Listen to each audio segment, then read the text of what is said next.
ஒரு PAST statistical software version 5.02ல் matrix plot எப்படி வரைவது என்பதை இந்த வீடியோவில் பார்க்கலாம்.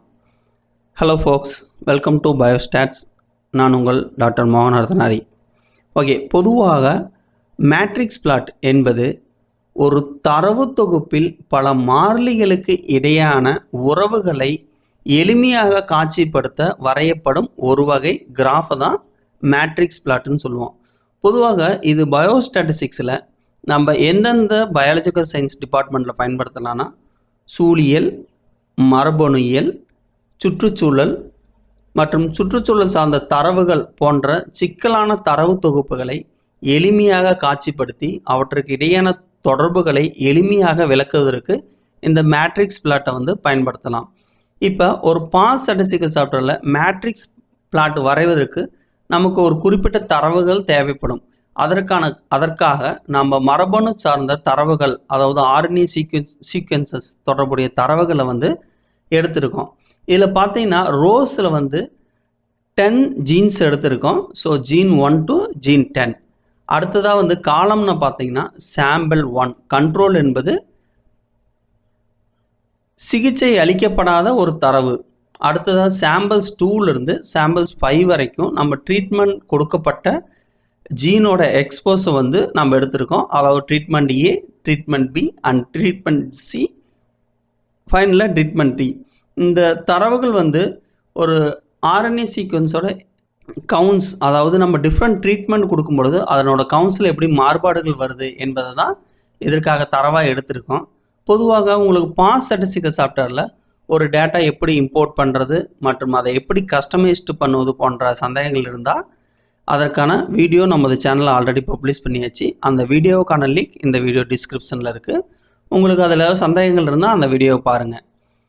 ஓகே, இப்போது பாஸ் ஸ்டாட்டிஸ்டிக்கல் சாஃப்ட்வேரில் மேட்ரிக்ஸ் பிளாட் எப்படி வரைகிறதுங்கிறத பார்க்கலாம்.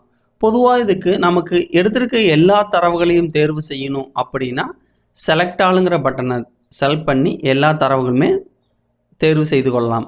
இல்லை எனக்கு குறிப்பிட்ட தரவுகள் மட்டும் வேணும், இல்லை சாம்பிள்ஸ் 1, சாம்பிள்ஸ் 2, சாம்பிள்ஸ் 3 மட்டும் வேணும்னா நம்ம ஷிஃப்ட் கீயை அழுத்தி navigation up and left and right key use பண்ணி நம்ம தேர்வு செஞ்சுக்கலாம். ஸோ இப்போ நம்ம எல்லா தரவுகளுமே நான் எடுத்துக்கிறதுனால செலக்ட் ஆளுங்கிற பட்டன் தேர்வு செஞ்சுக்கிட்டு பிளாட் மெனுவில் மேட்ரிக்ஸ் பிளாட். ஸோ இது மேட்ரிக்ஸ் பிளாட். இதை ஸ்காட்டர் பிளாட்னு கூறலாம், அல்லது ஸ்காட்டர்டு மேட்ரிக்ஸ் பிளாட்னு கூறலாம், அல்லது ஹீட் மேப்னு கூறலாம். பொதுவாக மேட்ரிக்ஸ் பிளாட்டுங்கிறது பாஸ் ஸ்டாட்டிஸ்டிக்கல் சாஃப்ட்வேரில் இருக்கக்கூடிய ஒரு நேம். ஸோ இதை கிளிக் பண்ணும் பொழுது நமக்கு மேட்ரிக்ஸ் பிளாட் வந்துடும். ஸோ இதில் ரோ அண்ட் காலம் ஆப்ஷன்ஸில் பார்த்தீங்கன்னா வெறும் நம்பர்ஸ் மட்டும்தான் இருக்கும். இப்போ நமக்கு ஜீனோட நேம் அண்ட் ட்ரீட்மெண்ட்டோட நேம் வேணுங்கூடிய பட்சத்தில் ரோ லேபிள் ஆப்ஷனை தேர்வு செய்யும் பொழுது நமக்கு ஜீன்ஸ், அதாவது ஜீன் 1 to 10ங்கிற ஜீனோட நேம் வந்துடும். அடுத்து காலம் லேபிள் செலக்ட் பண்ணும் பொழுது நமக்கு காலம் லேபிள் வந்துடும். பொதுவாக பழைய பாஸ் சாஃப்ட்வேர் வெர்ஷனில் நம்ம காலம் லேபிள் சின்னதாக தான் கொடுக்க முடியும். இப்போ இது நமக்கு 20 கேரக்டர் வரைக்கும் எக்ஸ்டென்ஸ் பண்ணியிருக்காங்க. பட் நமக்கு 20 விசிபிள் ஆகலை. அதுக்காக இந்த கிராஃபை இப்போ கஸ்டமைஸ் பண்ணோம். அதுக்காக கிராஃப் செட்டிங்கிற ஆப்ஷனை செலக்ட் பண்ணுங்கள். உங்களுக்கு ஒரு விண்டோ ஓப்பன் ஆகும். ஸோ இந்த விண்டோவில் சென்டரில் பார்த்தீங்கன்னா லெஃப்ட் ஸ்லாட்ஸ் ரைட் மார்ஜின் அப்படிங்கிற ஆப்ஷன்ஸ் இருக்கும். இதுவும் top and bottom margin option use பண்ணியும் நமக்கு இந்த இடத்துல இந்த நேம்ஸை கஸ்டமைஸ் பண்ணிக்கலாம். ஸோ இப்போ டாப் அண்டு பாட்டம் மார்ஜினை யூஸ் பண்ணி நான் வேல்யூ 120 இன்க்ரீஸ் பண்ணுறேன். ஸோ 120 இன்க்ரீஸ் பண்ணும் பொழுது நமக்கு இந்த நேம் விசிபிள் ஆகுது. அதே மாதிரி லெஃப்ட் அண்ட் ரைட் மார்ஜினை நான் 100க்கு சேஞ்ச் பண்ணுறேன்.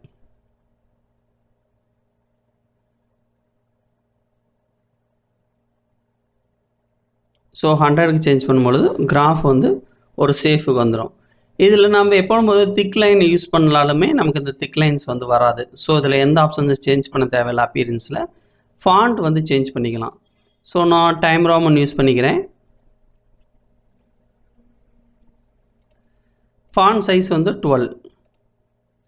ஸோ இதில் கலர் மொத்தமாக 6 டிஃப்ரெண்ட்ஸ் கலர்ஸில் மட்டும்தான் இந்த கிராஃபை நாம் கொடுக்க முடியும். இந்த 6 டிஃப்ரெண்ட் கலர்ஸை தாண்டி நம்மளால் வேறு கலர் கொடுக்க முடியாது. மற்றும் இந்த கலர்ஸை வந்து கஸ்டமைஸ் பண்ணுற ஆப்ஷன்ஸ் வந்து இந்த பாஸ் ஸ்டாட்டிஸ்டிக்கல் சாஃப்ட்வேரில் இல்லை. நமக்கு வேணுங்கிற ஓனாக ஒரு கலர் சூஸ் பண்ண முடியாது. ஸோ அவங்க கொடுத்துருக்கக்கூடிய கலர் கிரேடியன் ஆப்ஷன்ஸில் 6 டைப் ஆஃப் கலர்ஸை மட்டும்தான் நம்மளால் கொடுக்க முடியும். ஸோ ஃபஸ்ட் ஒன்று பார்த்தீங்கன்னா cold and hot colour. Next one பார்த்தீங்கன்னா grey scale. So grey scale method. another one flame, another one method. So இந்த மாதிரி இந்த 6 கலர்ஸில் மட்டும்தான் நமக்கு வந்து சேஞ்ச் பண்ணிக்க முடியும். உங்களுக்கு இதில் எது பிடிச்சிருக்கோ அதை சூஸ் பண்ணிக்கிங்க. ஸோ நான் கோல்ட் அண்ட் ஹாட் கலரை எடுத்துக்கிறேன். ஸோ இதில் இந்த பாஸ் ஸ்டாட்டிஸ்டிக்கல் சாஃப்ட்வேரில் கிராஃபை எப்படி எக்ஸ்போர்ட் பண்ணுறதுன்னா ஜேபிஜி ஆப்ஷன்ஸ் தேர்வு செஞ்சுக்கோங்க. சேவ் ஆஸ்ங்கிற பட்டனை கிளிக் பண்ணும்பொழுது இந்த கிராஃபை நம்ம நேம் சேவ் பண்ணிக்கலாம். ஸோ இப்போ அடுத்ததாக பார்த்தீங்கன்னா இந்த பாஸ் ஸ்டாட்டிஸ்டிக்கல் சாஃப்ட்வேரில் அடிஷ்னலாக 2 ஆப்ஷன்ஸ் இருக்குது. So இன்டர்போலேட் and counters.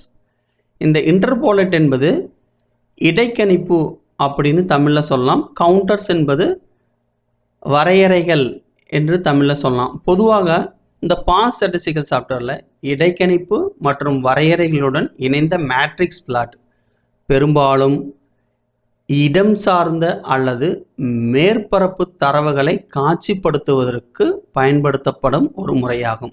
ஸோ அதை நீங்கள் சூஸ் பண்ணிங்கன்னா இன்டர்போலேட் அப்படிங்கிறதுனா உங்களுக்கு வந்து அந்த செக் பாக்ஸ் போய் கலர்ஸ் வந்து ஒரு லைனிங்காக இருக்கும். ஸோ அடுத்ததாக கவுண்டர்ஸ் சூஸ் பண்ணிங்கன்னா உங்களுக்கு வந்து டிஃப்ரென்ஸ், அதாவது இருக்கக்கூடிய ஒரு இது எதற்காக யூஸ் பண்ணால் நம்ம ஒரு இடத்துல ஒரு தரவுகள் வந்து விடுபட்டு இருக்கலாம் அல்லது மறைக்கப்பட்ட தரவுகள் அந்த இடத்துல நமக்கு டேட்டா வந்து கிடைக்காம இருக்கலாம்.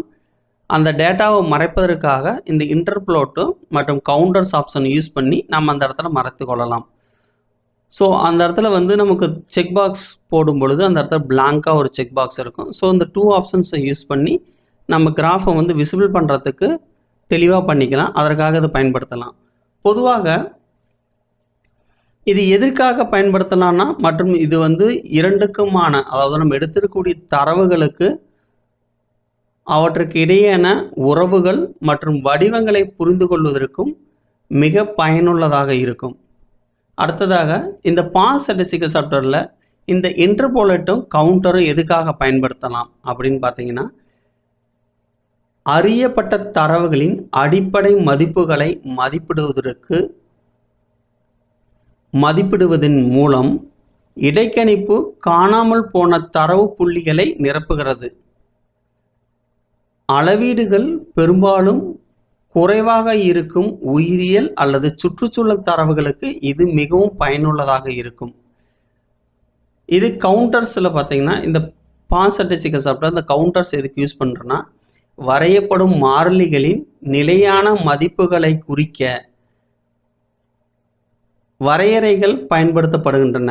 அவை ஒத்த மதிப்புகளை கொண்ட பகுதிகளை அடையாளம் காணவும் சாய்வுகளை மிகவும் திறன்பட காட்சிப்படுத்துவதும் உதவுகின்றது. பொதுவாக இந்த இன்டர்போலேட்டும் அண்ட் கவுண்டர்ஸும் இதுக்காக தான் பாஸ் ஸ்டாட்டிஸ்டிக்கல் சாஃப்ட்வேரில் பயன்படுத்துகிறோம். ஸோ இதில் வந்து ஜென்ரலாக இதனோட இன்டர்பிரேட்டேஷன் பார்த்தோம்னா இந்த மேட்ரிக்ஸ் பிளாட் வெவ்வேறு மாறிலிகளில் மரபணு வெளிப்பாடு நிலைகளின் வெப்ப வரைபடத்தை குறிக்கிறது. அதாவது ஹீட் மேப். வண்ண தீவிரம் மரபணு வெளிப்பாட்டின் அளவினை குறிக்கிறது. வலப்புறத்தில் உள்ள வண்ண அளவீடு காட்டப்பட்டுள்ள நீலம் குறைந்த வெளிப்பாடு மற்றும் சிகப்பு உயர் வெளிப்பாடு வரை வண்ணச்சாய்வுகள் காணப்படுகின்றன. இதில் வந்து கலர் கிரேடியன்ட் இன்டர்பிரேட்டேஷன் பார்த்தீங்கன்னா ப்ளூ கலர் குறைந்த வெளிப்பாடும் கொண்ட மரபணுக்கள் காட்சிப்படுத்துகிறது. அடுத்ததாக பார்த்தீங்கன்னா பச்சல் மஞ்சள் கலர்ஸ் வந்து மிதமான வெளிப்பாடு இடைநிலை வெளிப்பாடு கொண்ட மரபணுக்களை குறிக்கிறது. அடுத்து ஆரஞ்சு மற்றும் சிகப்பு அதிக வெளிப்பாடு நிலைகளை கொண்ட மரபணுக்களை குறிக்கிறது. அடுத்ததாக பார்த்தீங்கன்னா மரபணு குறிப்பிட்ட வடிவங்கள் ஜீன் 3 மற்றும் ஜீன் 6 குறிப்பிட்ட சிகிச்சையில் மிக உயர்ந்த வெளிப்பாடு நிலைகள் ஆரஞ்சு சிவப்பு காட்டுகின்றது. அவை அந்த நிலைமைகளின் கீழ்நோக்கி ஒழுங்குபடுத்தப்படலாம் என்பதை குறிக்கிறது.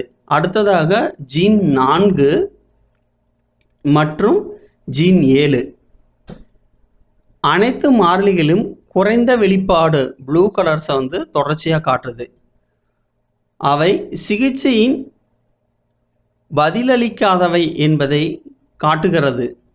அடுத்ததாக பார்த்தீங்கன்னா ஜீன் 8 மற்றும் ஜீன் 5 பல மரபணுக்களில் அதிக வெளிப்பாட்டை காட்டுகிறது. மரபணு ஒழுங்குமுறையில் சிகிச்சையின் விளைவுகளை குறிக்கின்றது. அடுத்ததாக பார்த்தீங்கன்னா சாம்பிள்ஸ் 1 ஜீன்ஸ் 1 பொதுவாக குறைந்த வெளிப்பாடு நிலைகளை கொண்டுள்ளது. சிகிச்சைகளின் மரபணு செயல்பாட்டின் மாற்றங்களை தூண்டியுள்ளன என்பதை குறிக்கின்றது. பொதுவாக அடுத்ததாக பார்த்தீங்கன்னா இந்த இன்டர்போலேட் மற்றும் கவுண்டர்ஸ் வச்சு இதனோட இன்டர்பிரேட்டேஷன் எப்படி கூறலாம்னா, இந்த மேட்ரிக்ஸ் பிளாட்டானது வெவ்வேறு மாறிலிகளில் மரபணு வெளிப்பாடு நிலைகளை காட்சிப்படுத்துகிறது. பொதுவாக உங்களுக்கு கவுண்டர்ஸ் மட்டும், அதாவது வரையறைகளுக்கு மட்டும் ஒரு குறிப்பிட்ட இன்டர்பிரேட்டேஷன் எழுதலாம். ஸோ இன்டர்போலேட்டுக்கும் நீங்கள் மேட்ரிக்ஸ் பிளாட்டுக்கும் சேம் இன்டர்பிரேட்டேஷன் தான். இதில் உங்களுக்கு கவுண்டர் பிளான்ஸில் மட்டும் லைட்டாக கொஞ்சம் சேஞ்ச் பண்ணுற மாதிரி இன்டர்பிரேட்டேஷன் வரும். மரபணு வெளிப்பாட்டில் விரைவான மாற்றத்தின் பகுதிகளை விளிம்பு கோடுகளுக்கு எடுத்து காட்டுகிறதுக்கு இந்த கவுண்டர் பிளாட்ஸோட இது பயன்படுத்தலாம். அடர்த்தியான விளிம்புகளின் கோடுகள் உயர் மற்றும் குறைந்த வெளிப்பாட்டிற்கு இடையான கூர்மையான மாற்றங்களை பரிந்துரைக்கின்றன. மென்மையான மாற்றங்கள் பரந்த இடைவெளி கொண்ட வரையறைகள் வெளிப்பாட்டில் படிப்படியான மாற்றங்களை குறிக்கின்றது. பொதுவாக கவுண்டர் பிளாஸோட இன்டர்பிரேட்டேஷன் இதுதான். ஸோ உங்களுக்கு இந்த இன்டர்பிரேட்டேஷன்லையும் ஒரு பாஸ் ஸ்டாட்டிஸ்டிக்கல் சாஃப்ட்வேரில் மேட்ரிக்ஸ் பிளாட் வரைகிறதும் போன்றவற்றில் ஏதாவது சந்தேகங்கள் இருந்தால் கமெண்ட்ஸ் பண்ணுங்கள், அதுக்காக நான் ரிப்ளை கொடுக்குறேன். மேலும் பாஸ் ஸ்டாட்டிஸ்டிக்கல் சாஃப்ட்வேரில் உங்களுக்கு ஒரு டேட்டா தொடக்கம் முதல் முடிவு வரை அதை எப்படி இம்போர்ட் பண்ணுறது, எப்படி கஸ்டமைஸ்ட் பண்ணுவது, அதை எப்படி வரைவது அல்லது அனலைஸ் பண்ணுவது, அவற்றோட விளக்கங்களுக்கு தெரிஞ்சுக்கணுன்னா நம்மளோட வெப்சைட்டில் ரைட் சைட் டாப்பில் டேட்டா சப்மிட்டுங்கிற ஒரு பட்டன் இருக்கும், அதுலேயோ அல்லது நமது பயோஸ்டாட்ஸ் டெலிகிராம் குரூப்லேயோ அதற்கான லிங்க் இருக்குது. அந்த லிங்க்கை ஃபாலோ பண்ணி அந்த ஃபார்மை ஃபில் பண்ணி எக்ஸல் ஃபார்மெட்டில் அல்லது லிப்ரோ ஆஃபீஸ் கேலக்ஸி ஃபார்மெட்டில் நமக்கு எங்களுக்கு ஃபைலை சென்ட் பண்ணிங்கன்னா யூடியூப் லைவ் செக்ஷனில் அதற்கான முழு விளக்கத்தையும் கொடுக்குறோம். உங்களுக்கு இந்த வீடியோ பிடிச்சிருந்தா சப்ஸ்கிரைப் பண்ணுங்கள் மற்றும் யாருக்கு இந்த வீடியோ யூஸ்ஃபுல்லாக இருக்குமோ அவங்களுக்கு ஃபார்வர்ட் பண்ணுங்கள். இந்த சேனலில் பொதுவாக ஃப்ரீவேர் சாஃப்ட்வேர்ஸை மட்டும்தான் நம்ம அனலைஸ் பண்ண போகிறோம். ஸோ இது டோட்டலாக ஃப்ரீ தான், இதுக்கு எந்த பெய்டும் கிடையாது. தேங்க்யூ ஃபார் வாட்சிங் திஸ் வீடியோ.